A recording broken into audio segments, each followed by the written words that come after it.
doa kami Tuhan, bahwa kami mau terus belajar setia ikut Tuhan Yesus. Tuhan tolong kami, sehingga nyanyian yang kami nyanyikan bukan suatu ucapan yang biasa yang kami nyanyikan di hadapan Tuhan, tapi itu adalah kesadaran dan keputusan kami untuk terus mengiring Tuhan Yesus dalam hidup kami. Amin. Kami telah memuji dan menyembah nama-Mu Bapa. Tiba saatnya kami mau belajar kebenaran firman. Ya. Tuhan beri kami hikmat pengertian dan pewahyuan, Ya.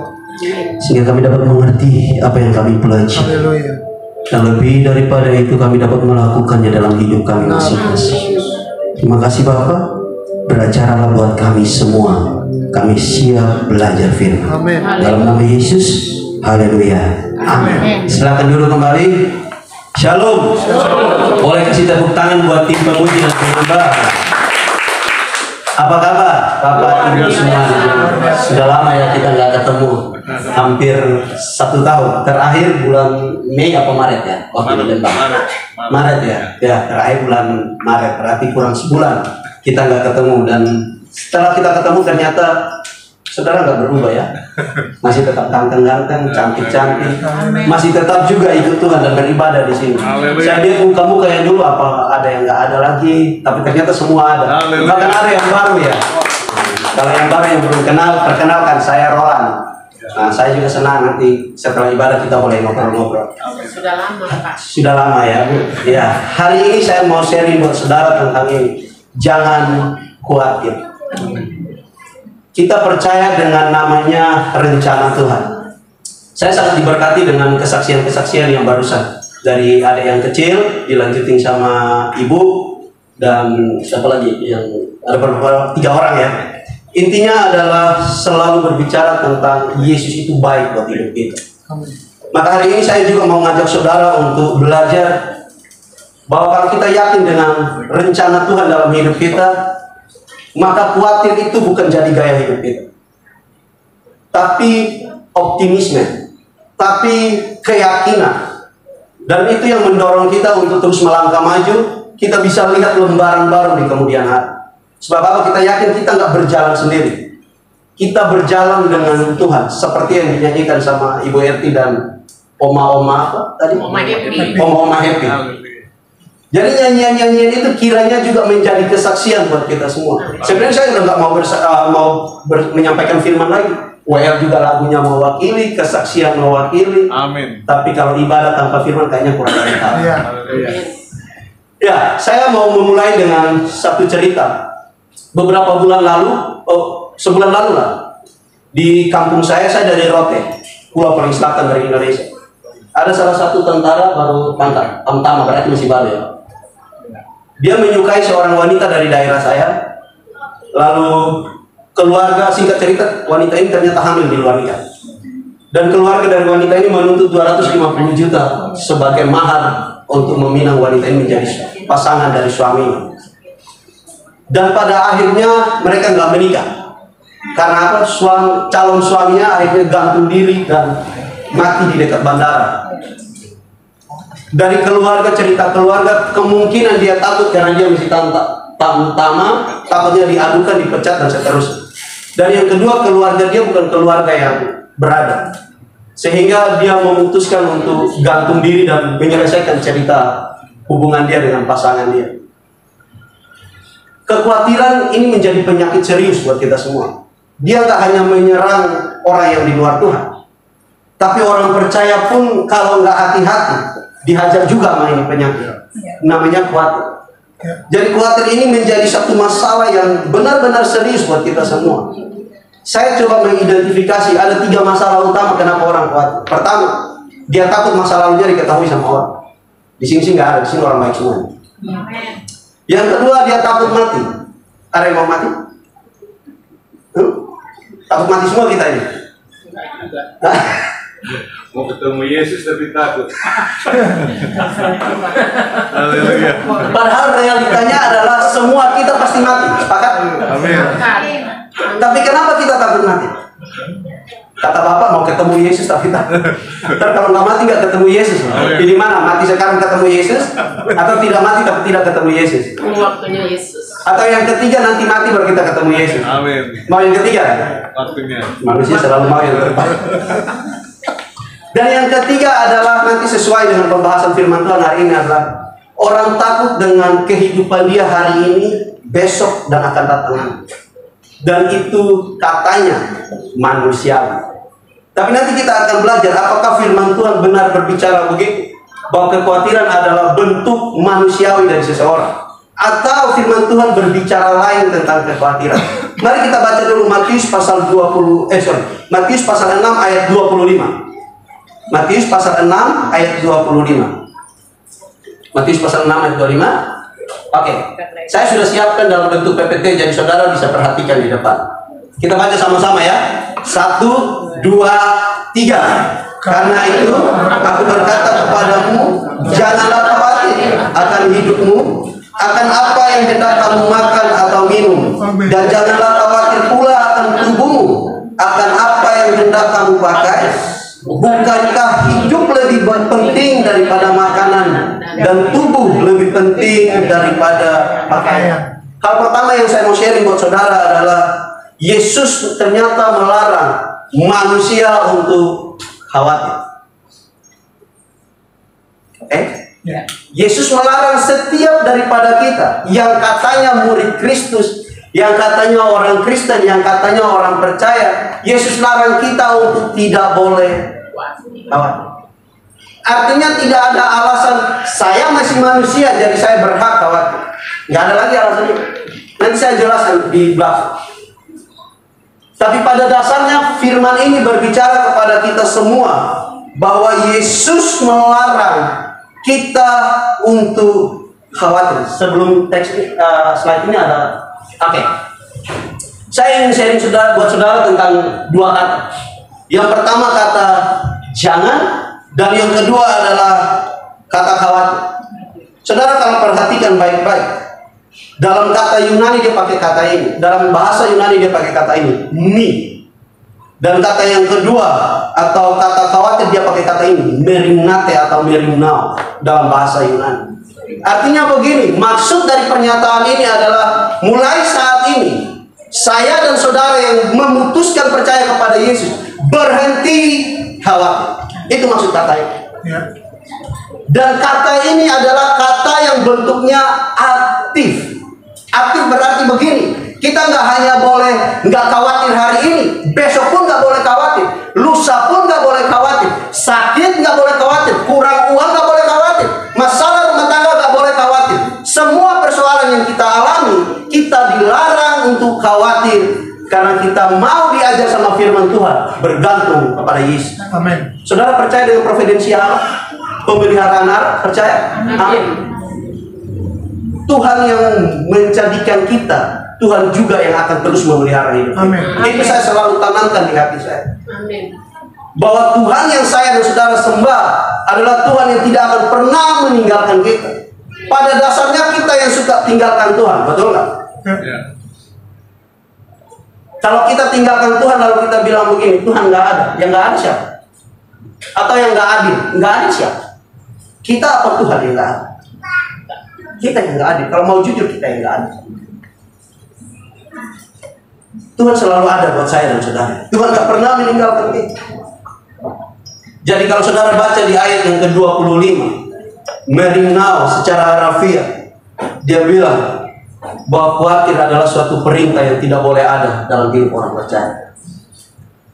Ya, saat-saat tertentu pasti kita khawatir. Lagi-lagi kita akan alasan ini, masih manusia. Tapi kalau kita mau ikut pernyataan firman Tuhan, nggak ada alasan untuk orang Kristen untuk khawatir. Yes, amin. Tuhan sayang kan sama kita kan? Amin. Masalah ekonomi, kalau kita mau lihat sekarang di YouTube, waduh, cerita ekonomi, inflasi segala macam luar biasa. Buat kita takut. Ya. Tapi kita harus yakin bahwa Tuhan memelihara kita. Amin. Kita harus yakin bahwa Tuhan selalu ada bersama dengan kita, berjalan bersama dengan kita. Pertanyaannya adalah, mau nggak kita bergantung sama Tuhan? Sebab pernyataan ini ditujukan kepada orang-orang yang mau bergantung sama Tuhan. Bukan orang-orang yang bergantung pada kekuatannya. Bukan orang-orang yang bergantung pada jabatan. Bukan orang-orang yang bergantung pada uang. Bukan orang-orang yang bergantung pada koneksi dan keluarganya. Bukan. Ayat ini ditunjukkan kepada orang-orang yang mau bergantung sama Tuhan. Amin. Makanya gak heran orang bisa bunuh diri. Gak heran orang bisa keluar dari imannya. Gak heran. Karena apa? Dia bergantung pada sesuatu yang dia pikir bisa menolong hidupnya. Saya kenal Pak Birawa. Saya kenal tilang, saya bisa nggak telepon Pak Birawa? Bisa aja. Bisa nggak Pak Birawa telepon orang yang tilang saya untuk tolong kasih bebas itu orang? Bisa, bisa. Saya lakuin itu, bukan. Karena saya tahu saya salah. Kita kadang sudah salah, tapi kita nggak mau menyadari itu. Kiranya firman Tuhan hari ini mengingatkan kembali kita semua supaya kita belajar bergantung sama Tuhan. Amin. Di Matius ini, saudara kalau perhatikan, Yesus mengidentifikasi 3 masalah utama dari orang Kristen. Pertama, makanan. Yang kedua, minuman. Bisa baca? Nah, dan yang ketiga, pakaian. Tapi ini kebutuhan kita kan? Dan itu yang Yesus lihat dari orang-orang yang datang mendengar Yesus mengajar. Ini kan khotbah ketika Yesus ada di bukit. Yesus mengajarkan kepada mereka dan Yesus lihat ternyata orang-orang yang mendengar Yesus mengajar, bahkan sampai hari ini kita selalu bermasalah dengan 3 ini: makanan, minuman, dan pakaian. Ya. Kenapa kita membutuhkan ini? Karena ini yang membuat kita bisa hidup. Ini yang membuat kita bisa keluar dari rumah. Gak mungkin saya keluar tanpa pakaian. Gak mungkin saudara bisa hidup tanpa makan dan minum. Gak akan pernah cantik kan tanpa makan dan minum. Makan yang sehat biar cantik kan? Betul ya Oma? Tapi Yesus menegur mereka. Kenapa teks ini dibicarakan? Yesus sedang berbicara tentang suatu realita, bahwa orang-orang Yahudi pada masa itu mereka sedang hidup dalam penjajahan Romawi. Mereka sedang hidup dalam penjajahan Romawi. Kalau mereka nggak mentaati aturan pemerintah, suplai makanan buat mereka berhenti. Kalau saudara baca di dalam kitab Wahyu pasal 2 sampai yang selesai, 7 jemaat itu, kenapa banyak sekali mereka ditentang sama Yesus?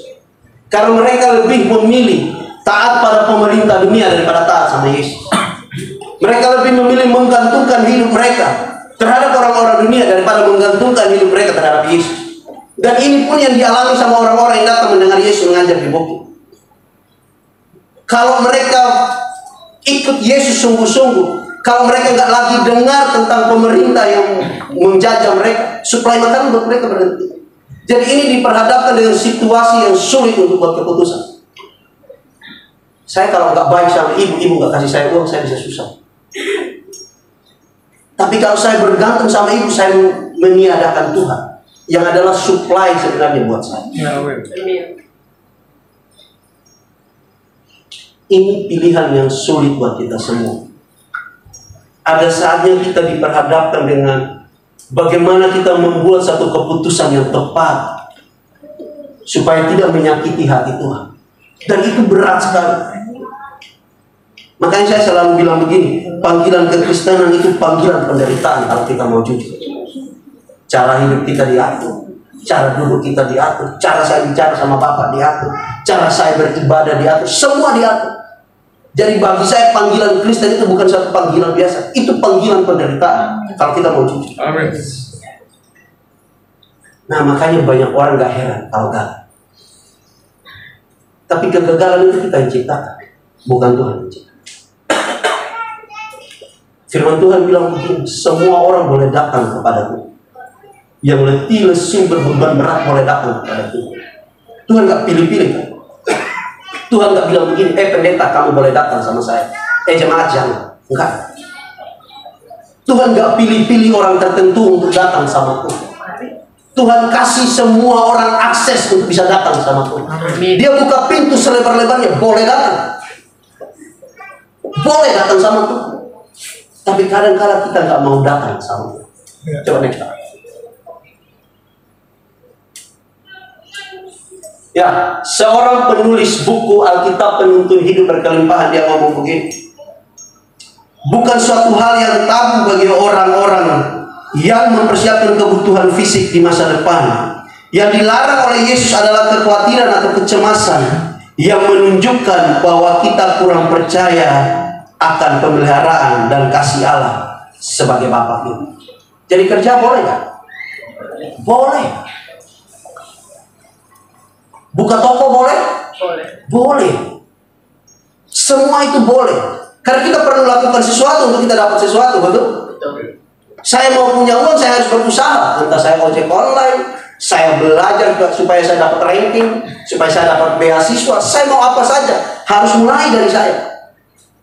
Saudara mau sehat juga harus mulai dari saudara. Mau keluarga saudara utuh nggak berantakan, harus tetap mulai dari saudara.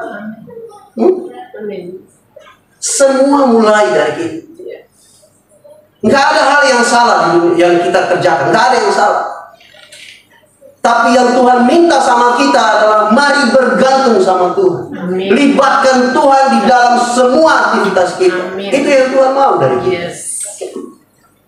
Karena Tuhan nggak mau kita jalan sendiri. Ya.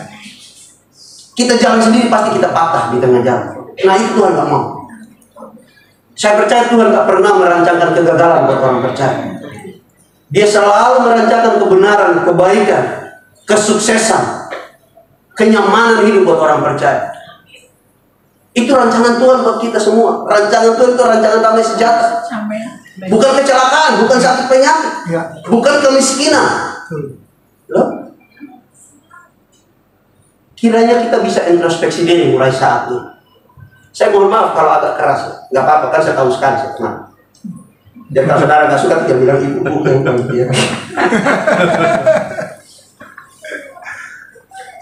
Ilmu kedokteran modern hari ini kalau saudara baca literatur, salah satu menyebabkan orang mati itu karena kuat.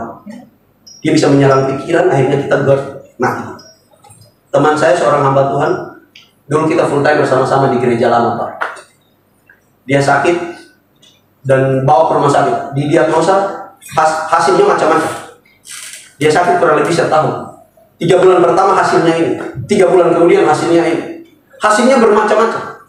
Ternyata yang masalah itu di kepala, pikiran. Dan itu yang membuat dia meninggal. Dan akhirnya istrinya bercerita sama kita, karena kita teman baik, sama-sama orang, dia dari Ambon tapi sama-sama dari Timur. Dia cerita, Nyong, bapak ini meninggal sebenarnya karena dia banyak pikiran. Ya.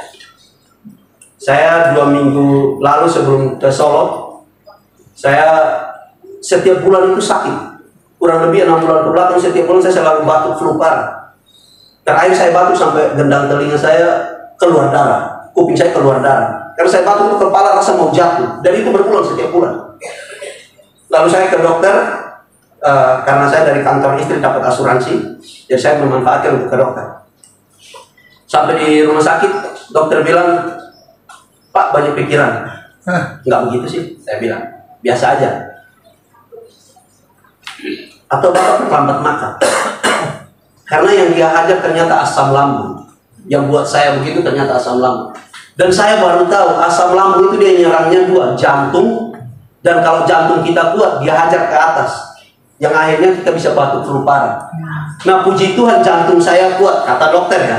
Jantung saya kuat, dia hajarnya ke atas. Jadi akhirnya saya di gastro. Nggak ngerti lah ilmu medis. Kalau saudara ada yang dokter, saya salah boleh nanti kita revisi rambut.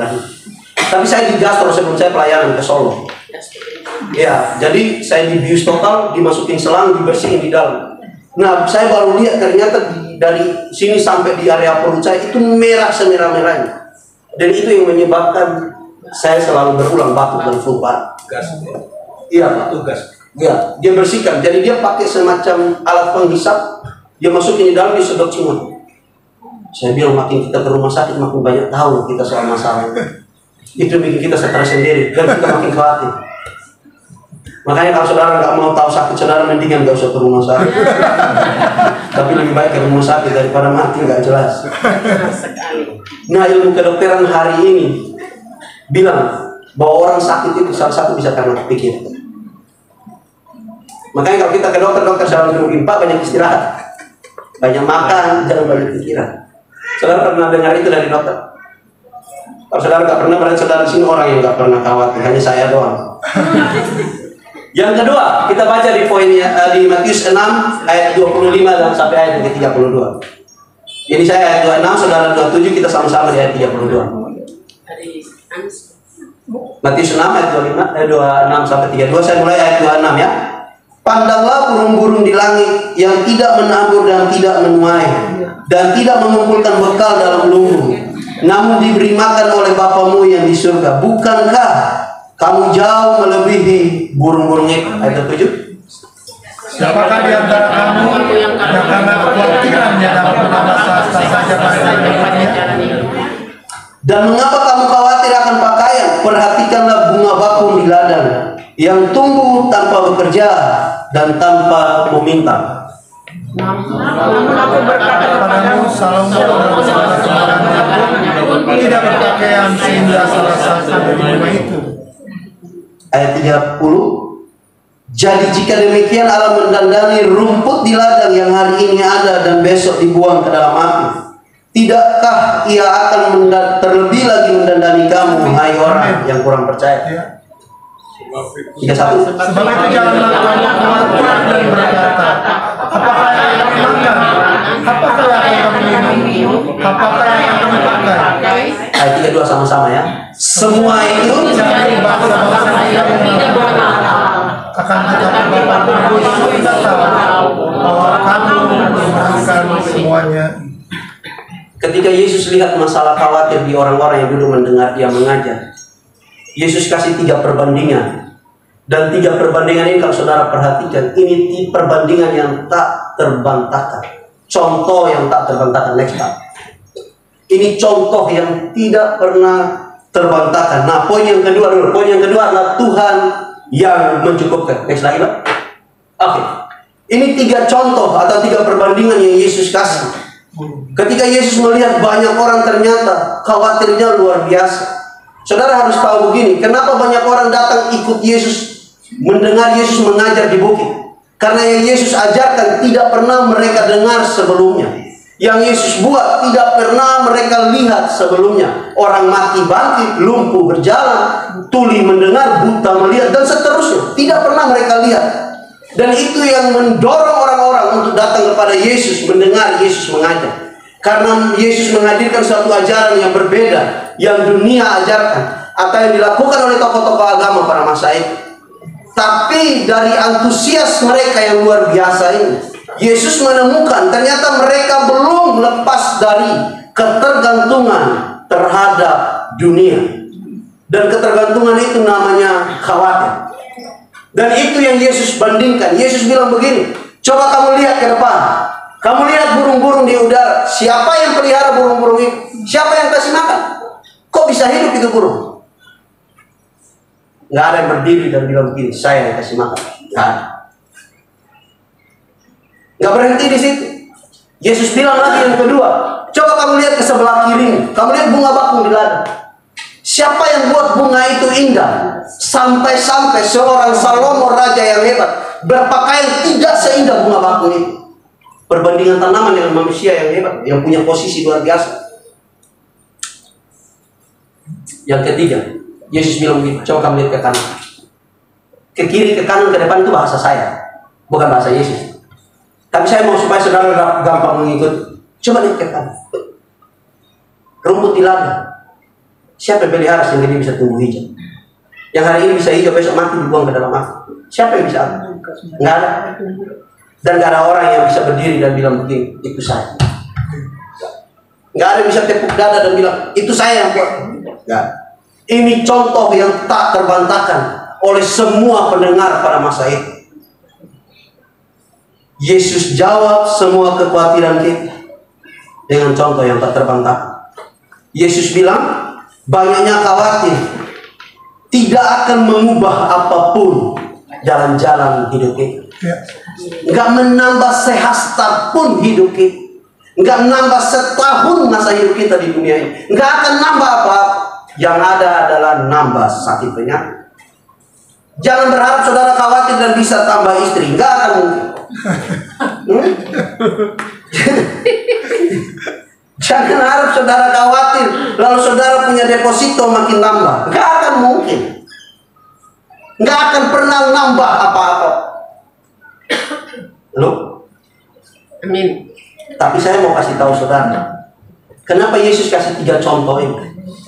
Pertama, saya mau kembali ke burung-burung itu. Saudara harus tahu begini, kalau burung-burung itu nggak terbang, dia nggak akan pernah dapat makanan yang membuat dia jadi hidup. Jadi Yesus nggak gampang pilih contoh. Yesus ada maksud. Tapi teks ini kan nggak cerita. Yesus sedang ajar orang-orang itu untuk pakai otaknya untuk mikir. Yang kedua, bunga bakung di ladang dan rumput. Kalau akarnya nggak pernah masuk ke dalam tanah, ambil sari-sari makan, mati bareng. Betul. Kita mau hidup lebih baik, kita harus kerja keras. Kita ini senang dengan kesuksesan, tapi PR kita semua adalah malas. Gak mau berproses. Bisa next Pak?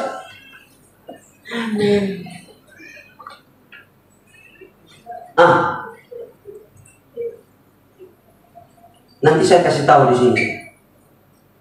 Tapi sebelum ke sini saya mau kasih tahu saudara. 3 contoh tadi ngajarin kita untuk tetap bekerja keras.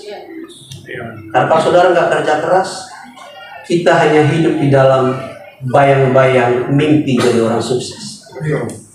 Tapi kita nggak akan pernah sukses. Percaya, dari ayam nggak punya gigi sampai tumbuh gigi, saudara nggak akan pernah sukses. Sepakat? Jadi kalau mau dapat sesuatu dari Tuhan, kerja keras.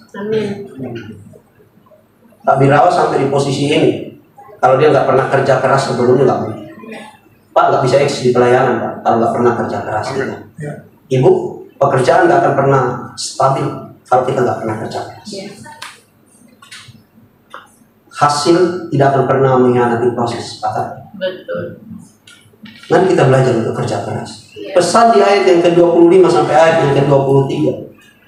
Yang pertama itu adalah hidup karena anugerah. Jadi kita nggak boleh malas. Yang kedua, tidak boleh malas. Paulus ngomong, Salomo ngomong gini, pemalas, belajar dari semut. Gila ya, kita manusia disuruh belajar dari semut, dia bisa kita injak pakai kaki gitu. Tapi pola hidup semut itu dia mengumpulkan makanan. Jadi nanti datang hujan badai dia nggak pusing. Makanya ekonomi bermasalah, banyak orang masih tetap bisa eksis, tapi dia udah siap jauh-jauh hari. Kebanyakan daripada kita adalah berusaha ketika kita sudah dihantam masalah. Kita nggak pernah mau jaga. Sakit jantung itu nggak tiba-tiba. Saya percaya pola hidup kita yang membuat kita gampang dihajar jantung. Jadi semua itu akumulasi. Yesus bilang kita, gak usah takut. Hidup kita ini anugerah. Tuhan yang pelihara kita. Tuhan yang pelihara kita. Tapi kita nggak boleh malas. Kita akan jadi apa di kemudian hari, bergantung dari langkah kita hari ini. Ditentukan dari langkah kita hari ini. Saya mau tetap jadi hamba Tuhan, ditentukan oleh keputusan saya hari ini. Puji Tuhan, sekarang saya sudah jadi udah punya pengembalaan dengan teman saya. Kita udah buka sendiri di rumah. Tapi itu dimulai dari keputusan kita untuk melangkah bersama dengan Tuhan. Kalau nggak ada keputusan yang kamu buat, kami nggak bisa punya pengembalaan.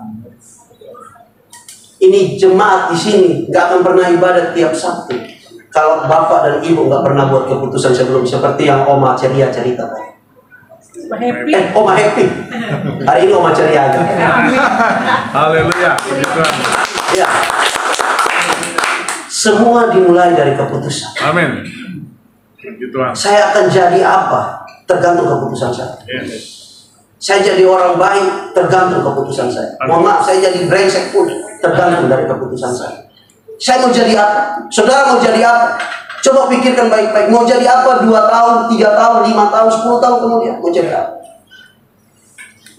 Kalau kita sadar kita mau jadi sesuatu, kita pun pasti akan kerja keras supaya kita bisa capai apa yang kita mau. Next. Ketika Yesus melihat orang mulai khawatir, Yesus kasih mereka cara mengatasi kekhawatiran. Dan ini cara ini berlaku buat saya dan saudara.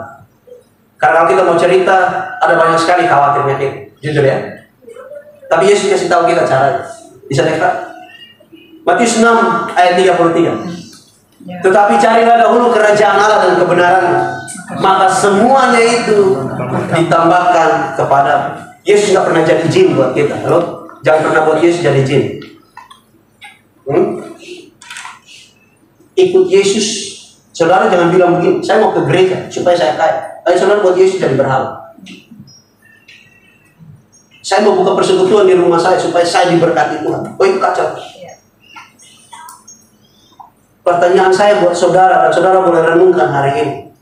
Apa motivasi kita ikut Tuhan? Karena kalau kita sadar tujuan saya ikut Tuhan, itu pun yang akan menolong kita dalam perjalanan iman ini. Tapi kalau kita nggak menyadari, perjalanan iman kita juga bisa bermasalah. Beribadah kepada Tuhan bukan supaya kita dapat sesuatu yang duniawi, enggak. Tapi kita menyadari bahwa Tuhan telah memelihara saya dan saudara. Tuhan telah banyak berbuat buat saya dan buat saudara. Ayat 25, ayat 25 sampai ayat ini ayat 33. Ayat yang ke-33 kalau saudara baca. Yesus sedang menceritakan tentang kebutuhan manusia yang diketahui sama Yesus. Yesus tahu bahwa kita membutuhkan semua itu, Pak. Yesus itu bukan orang yang konyol, pribadi yang konyol yang nggak ngerti. Tapi Yesus ingin merubah cara berpikir kita. Cara kita melihat Tuhan itu yang ingin dirubah sama Yesus. Yesus nggak pernah bilang nggak boleh jadi orang kaya. Yesus nggak pernah bilang nggak boleh kamu kerja keras. Enggak, Yesus nggak pernah bilang begitu. Tapi Yesus mau rubah cara kita dalam bergantung kepada Tuhan. Next slide. Kerajaan Allah dia pakai kata ini, dikaisune. Dalam bahasa Yunani berarti kebenaran dan keadilan. Artinya begini Pak, Bu. Kalau saudara hidup dalam kebenaran Tuhan, Tuhan pasti menyatakan keadilan buat saudara. Amin. Amin. Amin. Saudara sungguh-sungguh melayani Tuhan, beribadah kepada Tuhan. Saya percaya Tuhan akan punya cara menolong dan memberkati saudara. Jadi apa yang kita buat akan kita dapat hasilnya seperti ini. Tanam mangga hasilnya pasti selalu mangga, gak mungkin pisang. Betul? Saudara jahat sama orang, akan banyak orang jahat sama saudara. Tapi kalau saudara baik sama orang, akan banyak orang baik sama saudara. Orang hidup dalam kebenaran, keadilan Tuhan mengikuti orang-orang benar. Lalu saudara tanya begini, Pak, ada orang yang gak benar tapi diberkati Tuhan luar biasa. Saya mau kasih tahu saudara, setan pun bisa buat orang jadi kaya. Saudara ingat cerita Mesir? Ketika Tuhan memilih Musa dan Harun pergi ke Mesir bawa orang Israel keluar, mereka buat mujizat. Mesir juga bisa buat nggak? Bisa. Setan pun bisa buat orang jadi kaya. Setan bisa buat orang jadi sehat. Lalu? Setan itu punya kuasa, sepakat gak? Jangan salah. Jangan salah. Jangan salah. Tapi kalau kita hidup dalam kebenaran, beda. Hasilnya pasti beda.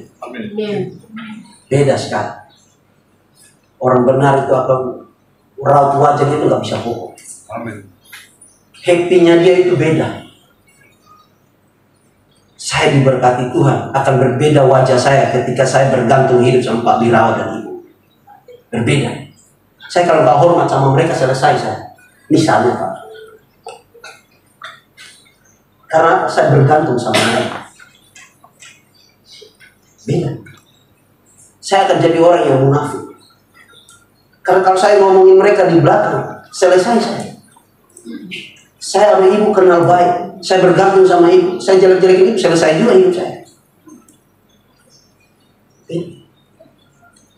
Mari kita belajar bergantung sama Tuhan.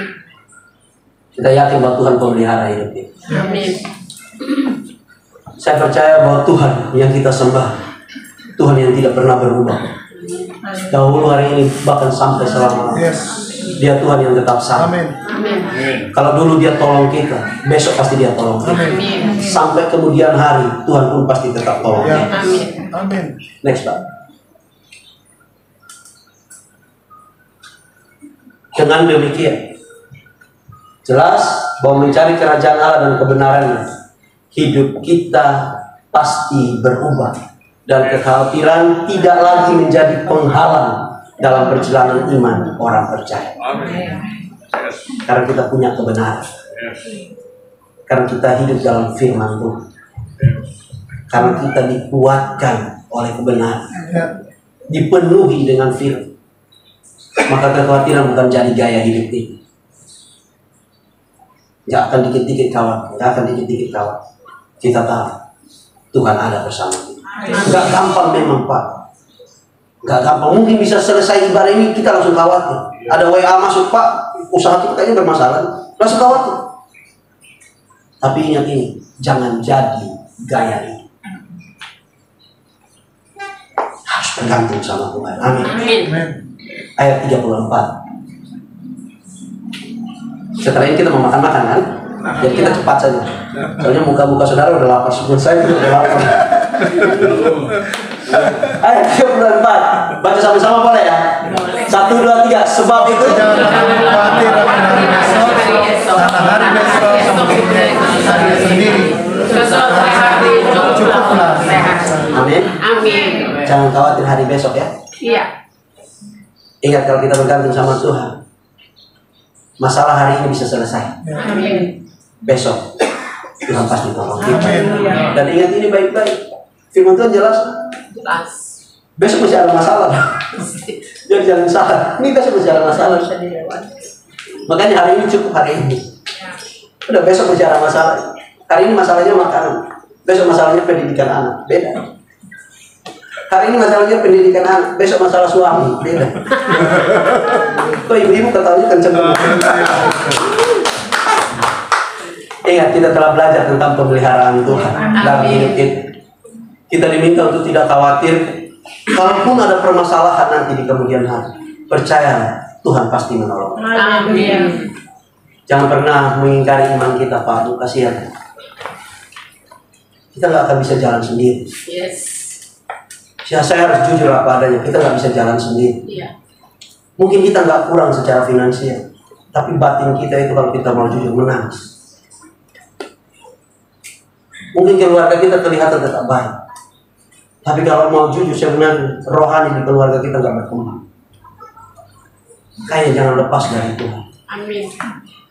Meskipun kita kurang, tetap setia itu. Amin. Meskipun kita disakitin orang, mari kita tetap setia. Amin. Kebenaran cari jalannya sendiri. Gak usah membenarkan diri, biar. Kalau orang jahat sama kita biar. Yes. Tapi kan ada orang yang selalu begitu dalam hidup kita. Kita baik pun pasti orang bicara sama kita. Di sini sih nggak ada. Di sini orang baik semua. Nanti setelah pulang saya jawab. Masalah selalu ada. Tuhan tidak pernah begitu. Bagi saya begini, masalah itu ada limitnya. Tapi kasih dan kuasa Tuhan tiada limit, tiada batas. Amin. Tepuk tangan buat Tuhan Yesus. Terakhir. Oh, ini yang ketiga, poin yang ketiga, sorry. Poin yang ketiga adalah Tuhan Yesus tidak berubah. Next. Lagi. Ya, kesimpulan dari belajarnya kita hari ini. Yang pertama, Tuhan Yesus melarang orang percaya untuk khawatir. Kenapa Yesus larang? Sebab Yesus yang memelihara. Dan yang terakhir, poin yang terakhir adalah Tuhan Yesus tidak pernah berubah. Mari kita belajar untuk tidak berubah itu. Amin. Boleh kita nyanyi satu lagu, Pak? Tapi saya minta dibantu ya. Soalnya kalau saya nyanyi sendiri takutnya saudara bubar nanti. Mengikut Yesus keputusanku. Oh iya. Saya jadinya ikut senang menyanyi juga gara-gara semua pada nyanyi. Berarti teman-teman semua nyanyi. Saya juga mau kalah. Boleh lah ya nyanyi sekali-sekali. Bisa bantu mengikut Yesus keputusanku. Mengikut Yesus keputusanku. Mengikut Yesus keputusanku. Mengikut Yesus keputusanku.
Yesus, terima kasih.